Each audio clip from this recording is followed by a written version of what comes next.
সূরা ৩-এর ৪র্থ আয়াতে আল্লাহ তাআলা মানুষকে সুন্দরতম ও সেরা কাঠামোতে সৃষ্টি করেছেন বলে উল্লেখ করেছেন। এর অর্থ হল মানুষ আল্লাহ তাআলার সেরা সৃষ্টি এবং তাকে সুন্দরতম এবং শ্রেষ্ঠতম গঠনে সৃষ্টি করা হয়েছে। মানুষ জ্ঞান, বুদ্ধি এবং যোগ্যতা দিয়েও বিশেষিত, যা তাকে অন্যান্য সৃষ্টির চেয়ে শ্রেষ্ঠ করে তুলেছে। তোমরা যারা সুন্দর অসুন্দরের ব্যাখ্যা করো, কালো চামড়ার মানুষদের প্রতি তোমাদের বড্ড অনীহা কাজ করে। বিরক্তিতে তোমাদের মুখমণ্ডল ছেয়ে যায়।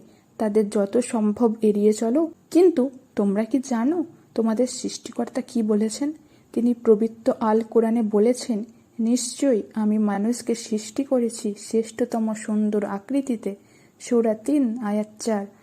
বস্তুত সত্য এই যে প্রতিটি মানুষ কোনো না কোনো অর্থে সুন্দর। কারোর চোখ সুন্দর, কারোর চুল, কারোর হাসি অথবা কারোর গায়ের রং। তবে সব থেকে বেশি সুন্দর হওয়া জরুরি মানুষের মন। যার মন সুন্দর তার মানসিকতা সুন্দর, তাই নয় কি? আশরাফুল মাখলুকাত বা সৃষ্টির সেরা জীব হলো মানুষ। মহান আল্লাহ বলেছেন সূরা বনী ইসরাঈলে, নিশ্চয়ই আমি আদম সন্তানকে মর্যাদা দান করেছি। আমি তাদের স্থলে ও জলে চলাচলের বাহন দান করেছি, তাদের উত্তম জীবনোপকরণ প্রদান করেছি এবং তাদের অনেক সৃষ্ট বস্তুর উপর শ্রেষ্ঠত্ব দান করেছি। সূরা বনী ইসরাঈল আয়াত ৭০। যেখানে আল্লাহ নিজে মানুষকে শ্রেষ্ঠত্ব দান করেছেন, সেখানে তুমি আমি কিভাবে সুন্দর অসুন্দরের ব্যাখ্যা প্রদান করি? একজন কুৎসিত কদাকার দেখতে মানুষটিও কিন্তু আশরাফুল মাখলুকাতের শামিল। তুমি আমি আদম সন্তান, তেমনি সেই কুৎসিত কদাকার মানুষটিও। তুমি অনেক সুন্দর, তোমায় দেখে নজর ফেরানোর দায়। ঠিক তোমারই বন্ধু দেখতে কালো, মোটা, বেঁটে, তাই বলে তাকে দেখে অবহেলা করো না, হাসাহাসিতে মেতে উপহাস করো না। তোমার বন্ধুটিরও হয়তো কোনো না কোনো গুণ আছে যা তোমার নেই।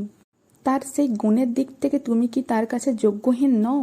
হে মানুষ, কিসে তোমার এত অহংকার, যেখানে তুমি তোমার সৃষ্টিতে অক্ষম, অথচ যে তোমায় সৃষ্টি করেছেন তার সৃষ্টিতে কটূক্তি করতে তোমার বোকা মস্তিষ্ক সর্বদা প্রস্তুত সক্ষম। এছাড়াও পবিত্র কোরআনে মহান আল্লাহ সতর্কবাণী দিয়েছেন। তিনি বলেছেন, হে মুমিনগণ, কোনো পুরুষ যেন অপর কোনো পুরুষকে বিদ্রূপ না করে, কেননা তারা তাদের চেয়ে উত্তম হতে পারে, এবং কোনো নারী অপর কোনো নারীকেও যেন বিদ্রূপ না করে, কেননা তারা তাদের চেয়ে উত্তম হতে পারে। তোমরা একে অপরের প্রতি দোষারোপ করো না এবং একে অপরকে মন্দ নামে ডেকো না। ঈমান আনার পরে মন্দ নামে ডাকা গর্হিত কাজ। যারা এ ধরনের আচরণ পরিত্যাগ করে না, তারাই অত্যাচারী। সূরা হুজুরাত আয়াত ১১।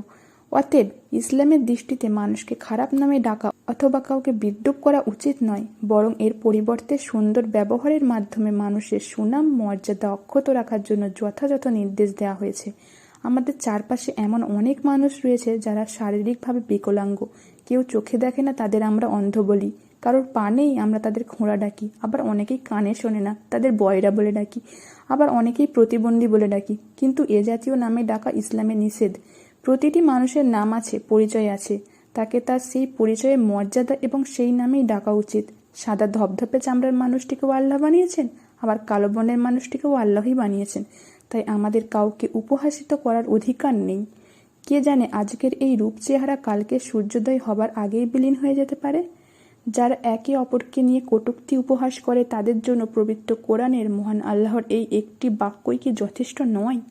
নিশ্চয়ই আমি মানুষকে সৃষ্টি করেছি শ্রেষ্ঠ সুন্দর আকৃতিতে। সূরা ৩ আয়াত ৪। আজকের ভিডিও এতটাই। এই চ্যানেলের ভিডিও ভালো লাগলে বেশি বেশি শেয়ার করুন এবং চ্যানেলটি অবশ্যই সাবস্ক্রাইব করে আমাদের পাশে থাকুন।